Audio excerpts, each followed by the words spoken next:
Hello दोस्तों, यथार्थ Hindi education classes में आप सभी का स्वागत है। आज की क्लास में हम हिंदी साहित्य के आदिकाल से संबंधित कुछ इंपॉर्टेंट प्रश्न पढ़ेंगे जो कि हिंदी टीजीटी, पीजीटी, नेट आदि की परीक्षा के लिए काफ़ी इंपॉर्टेंट हैं। तो चलिए स्टार्ट करते हैं अपनी क्लास को। पहला प्रश्न है, किस कवि को राहुल भद्र के नाम से जाना जाता है? आपको बताना है कि कौन से कवि हैं जिन्हें कि राहुल भद्र के नाम से जाना जाता है। ऑप्शन है सबरपा, सरहपा, लुईपा और डोम्भिपा। राइट आंसर बताना है और राइट आंसर इसके लिए जो है वो ऑप्शन बी है, Sarahapa. Option B right answer है। इन्हें राहुल भद्र के नाम से जाना जाता है। इसके अतिरिक्त सरोज वज्र भी इन्हें कहा जाता है। अगला प्रश्न है, श्रेष्ठता और महत्व के आधार पर किस सिद्ध का प्रथम स्थान है? श्रेष्ठता और महत्व के आधार पर किस सिद्ध का प्रथम स्थान है, आपको बताना है। कौन सा सिद्ध है जो प्रथम स्थान पर आता है? ऑप्शन है सरहपा, सबरपा, कान्हपा या लुईपा। तो इसके लिए राइट आंसर है ऑप्शन डी, लुईपा। लुईपा जो है श्रेष्ठता और महत्व के आधार पर प्रथम स्थान पर आते हैं और जन्म वर्ष के आधार पर प्रथम स्थान पर सरहपा आते हैं। अगला प्रश्न है, बौद्धगान ओ दोहा किस भाषा में लिखा गया है? हिंदी, अपभ्रंश, बांग्ला या प्राकृत। तो बौद्धगान ओ दोहा की भाषा आपको बतानी है। इसके लिए राइट आंसर ऑप्शन सी है, बांग्ला।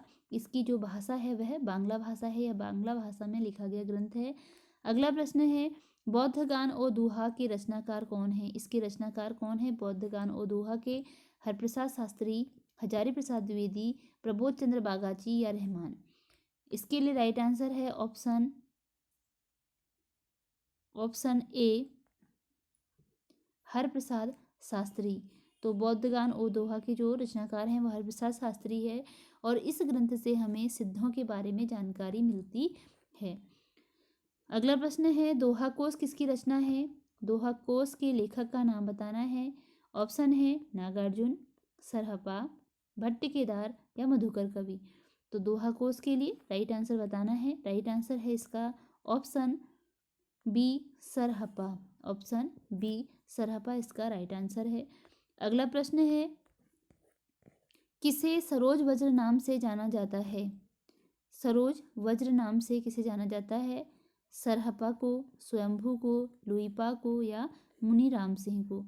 राइट आंसर ऑप्शन ए है, सरहपा। सरहपा को सरोज वज्र नाम से जाना जाता है। अगला प्रश्न है, उस समय जैसे गाथा कहने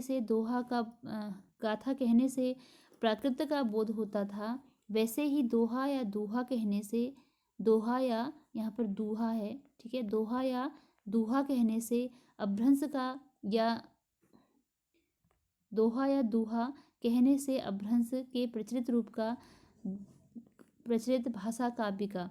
तो ये कथन किसका है? डॉक्टर नगेंद्र का, सुरेंद्र वर्मा का, रामस्वरूप चतुर्वेदी का या फिर आचार्य रामचंद्र शुक्ल का।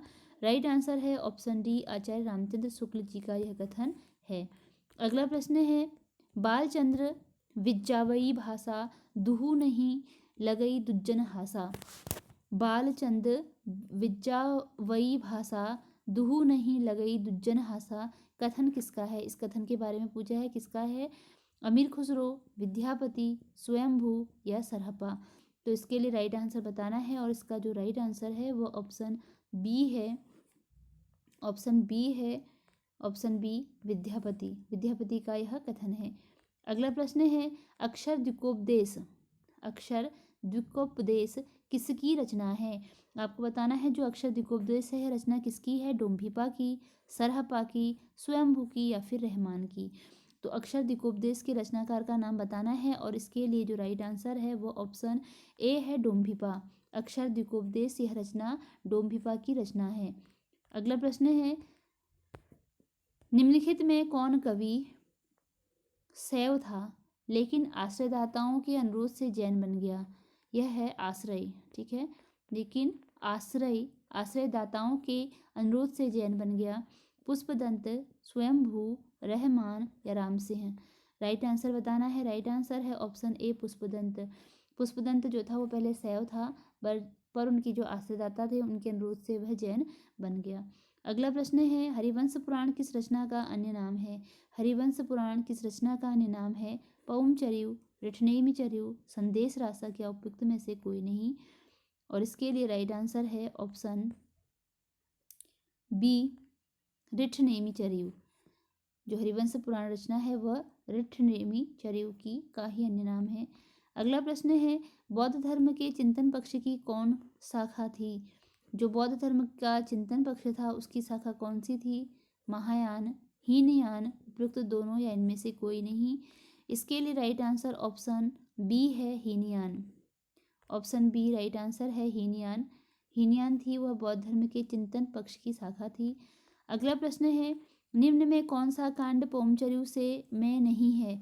जो कांड पौमचर्यु में नहीं है उसे बताना है। विद्याधर कांड, अयोध्या कांड, परशु कांड या सुंदर कांड। और इसके लिए राइट आंसर होता है ऑप्शन सी, परशु कांड। जो का पौमचर्यु रचना है इसमें परशु कांड नहीं आता है। पौमचर्यु में 5 कांड हैं जिसमें पहले विद्याधर कांड आता है, फिर अयोध्या कांड, सुंदर कांड, फिर बुद्ध कांड और उसके बाद उत्तर कांड आता है। यह इसके कांडों का क्रम है और इसके कांडों के नाम भी हैं। अगला प्रश्न है पौमचर्यु में कितने संधियां हैं? पौमचर्यु में कितनी संधियां हैं? 90 हैं, 83 हैं, 82 हैं या फिर 85 हैं। इसके लिए राइट आंसर ऑप्शन ए है। ऑप्शन ए राइट आंसर है 90। इस रचना में 90 संधियां हैं। स्वयंभू ने 83 संधियों को ही पूर्ण किया, बाकी उनके पुत्र त्रिभुवन ने पूर्ण करी थी। अगला प्रश्न है किसके अनुसार अपभ्रंश का सर्वप्रथम उल्लेख वल्लभी के राजा धारसेन द्वितीय के शिलालेख में मिलता है? किसके अनुसार अपभ्रंश का सर्वप्रथम उल्लेख वल्लभी के राजा धारसेन द्वितीय के शिलालेख में मिलता है? हजारी प्रसाद द्विवेदी, महावीर प्रसाद द्विवेदी, आचार्य रामचंद्र शुक्ल या बच्चन से हैं। तो राइट आंसर इसके लिए ऑप्शन सी है, आचार्य रामचंद्र शुक्ल। आचार्य रामचंद्र शुक्ल।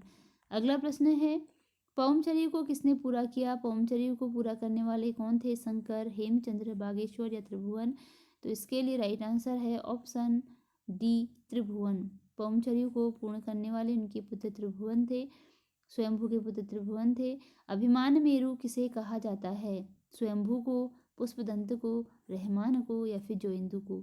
आपको बताना है कि अभिमान मेरु किसे कहा जाता है और इसका राइट आंसर होता है ऑप्शन बी, पुष्पदंत।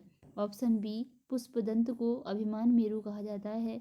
अगला प्रश्न है पौमचर्यु में कितने कांड हैं? पौमचर्यु के कांडों के बारे में बताना है। अभी हम पढ़ चुके हैं इसके कांडों के नाम। उसमें आता है 4 कांड हैं, 5 हैं, 6 हैं या फिर 7 है। राइट आंसर होता है ऑप्शन बी, 5 कांड। ऑप्शन बी राइट आंसर है, 5 कांड पौमचर्यु में है। अगला प्रश्न है आल्हा खंड का दूसरा नाम क्या है? आल्हा खंड के दूसरा नाम क्या है बताना है। परमाल रासो, विशलदेव रासो, कुमार रासो या Hamir Raso. Right answer option A होता है, परमाल रासो। आल्हा खंड का जो दूसरा नाम है वह परमाल रासो है। ऑप्शन ए राइट आंसर है। अगला प्रश्न है बीसलदेव रासो के लेखक कौन है? बीसलदेव रासो के लेखक का नाम बताना है। नाहल सिंह, नरपति नाहल, जगनिक या रहमान। और राइट आंसर है इसके लिए option B, Narpati Nahal. Option B, Narpati Nahal इसके लिए राइट आंसर है। अगला प्रश्न है सिद्ध साहित्य में किस रस की प्रधानता रही है? तो सिद्ध साहित्य में प्रधान रस बताना है कौन सा है। वीर रस है, श्रृंगार रस है, शांत रस है या फिर भयानक रस है। इसके लिए राइट आंसर है ऑप्शन सी, शांत रस। जो सिद्ध साहित्य है इसमें प्रधान रस रहा है शांत रस।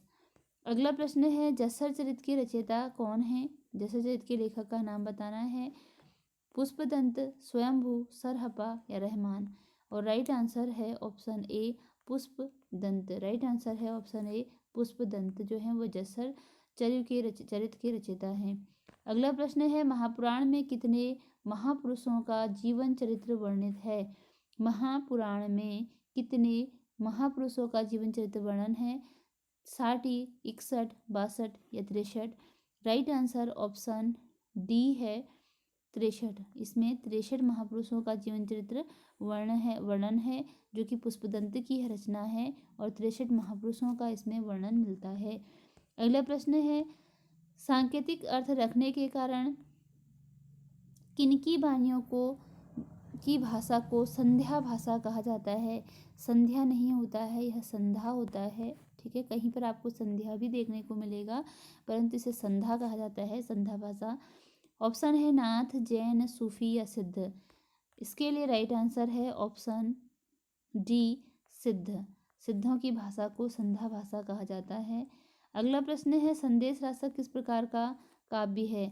संदेश रासक अब्दुल रहमान की रचना है, प्रबंध काव्य है, यह खंड है, महाकाव्य है कि मुक्तक काव्य है? राइट आंसर है ऑप्शन बी, खंड काव्य। ऑप्शन बी राइट आंसर है, खंड काव्य। संदेश रासक अब्दुल रहमान द्वारा लिखित खंड काव्य है।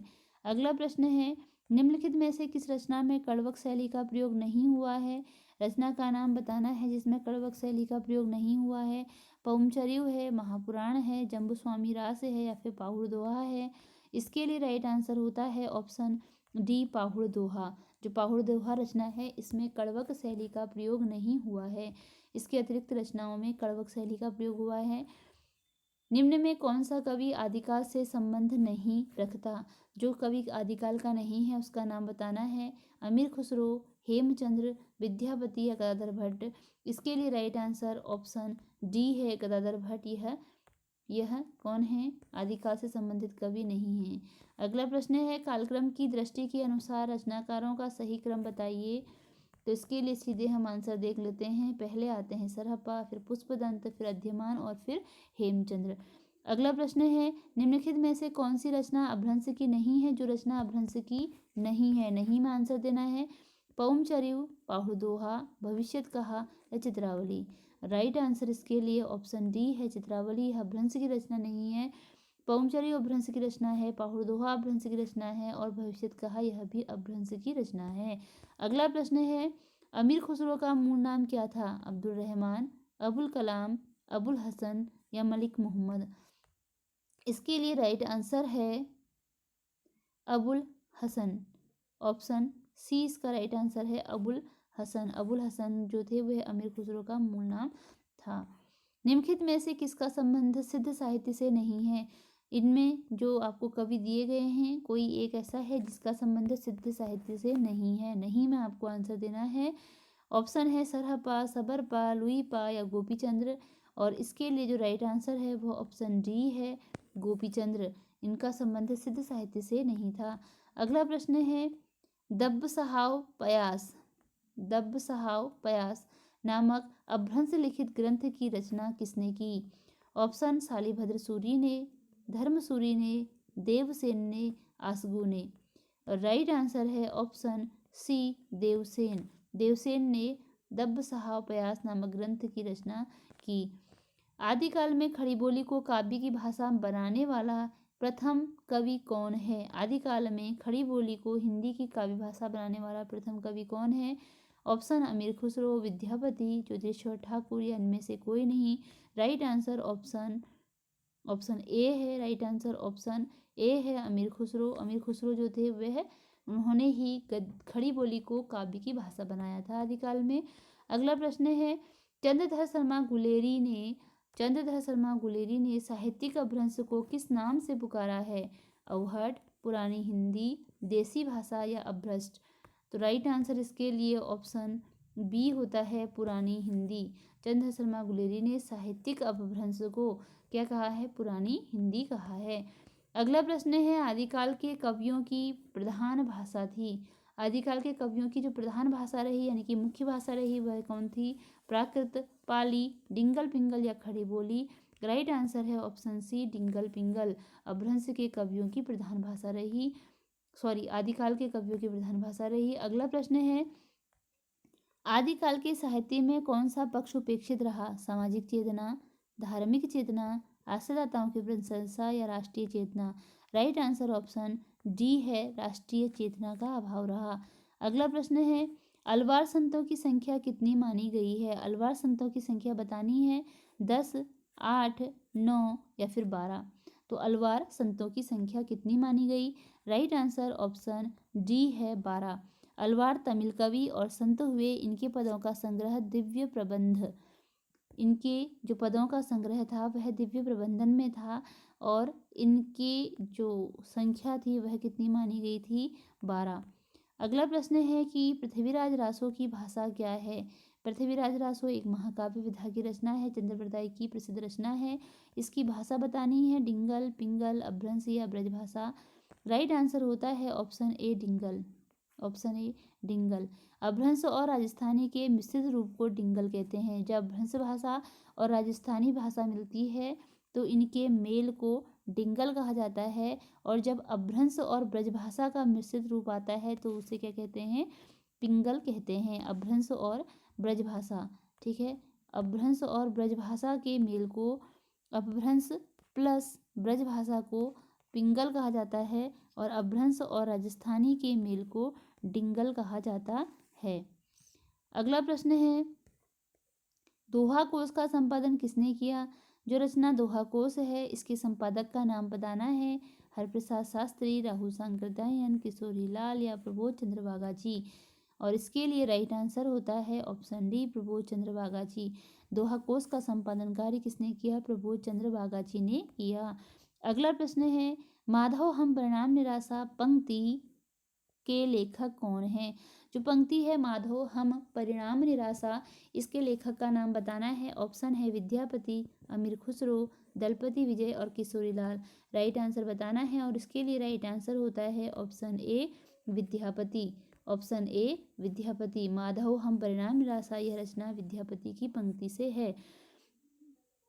इसी के साथ क्लास हमारी यहीं पर एंड होती है। अगर आपको वीडियो या क्वेश्चन पसंद लगे हों, यूजफुल लगे हों तो चैनल को लाइक, शेयर और सब्सक्राइब जरूर कीजिएगा। मिलते हैं अगली क्लास में कुछ नए प्रश्नों के साथ।